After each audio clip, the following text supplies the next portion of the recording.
We're going to go to the White House now and President Biden's push for fast passage of a major COVID relief package. He met at the White House last night with a group of Republican senators proposing a plan that's only one-third the size of the president's nearly $2 trillion legislation. Our chief White House correspondent Cecilia Vega has the latest on where things stand. Good morning, Cecilia.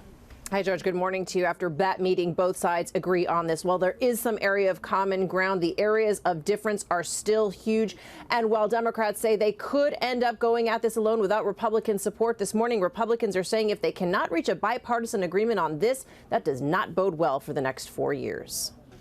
The Oval Office meeting went longer than expected, 2 full hours. I feel like I'm back in the Senate. And when they emerged, the group of Republican senators sounded encouraged. I think it was an excellent meeting. They called it a success. They called it productive, but they did not say they reached an actual deal. I wouldn't say that we came together on a package tonight.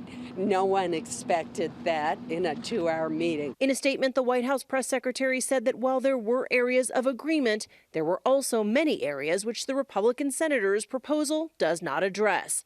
Adding President Biden will not settle for a package that fails to meet the moment. Those areas of agreement, $160 billion for vaccines and testing, and help for small businesses. But the Biden administration wants $1,400 checks for most Americans. Republicans want to limit them to $1,000 for lower income earners. And the biggest hurdle of all, President Biden's nearly $2 trillion price tag. Republicans want to limit it to $618 billion. Democrats already signaling they have the votes to move on without Republican support. It makes no sense to pinch pennies when so many Americans are struggling.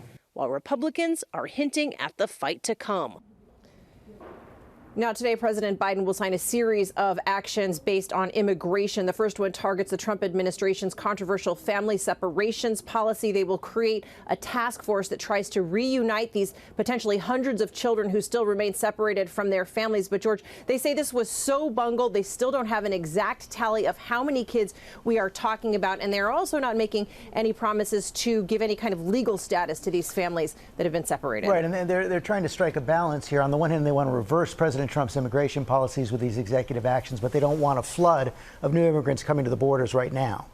Yeah, exactly. They are also going to look at the Trump administration's policy on asylum seekers and people who are being forced to wait in Mexico as their cases are being reviewed. We're talking about tens of thousands of people in some potentially pretty dangerous cities in the southern hemisphere. But these orders today mandate a review of Trump policies. George, immigration advocates were hoping for something much stronger. Cecilia, thanks very much.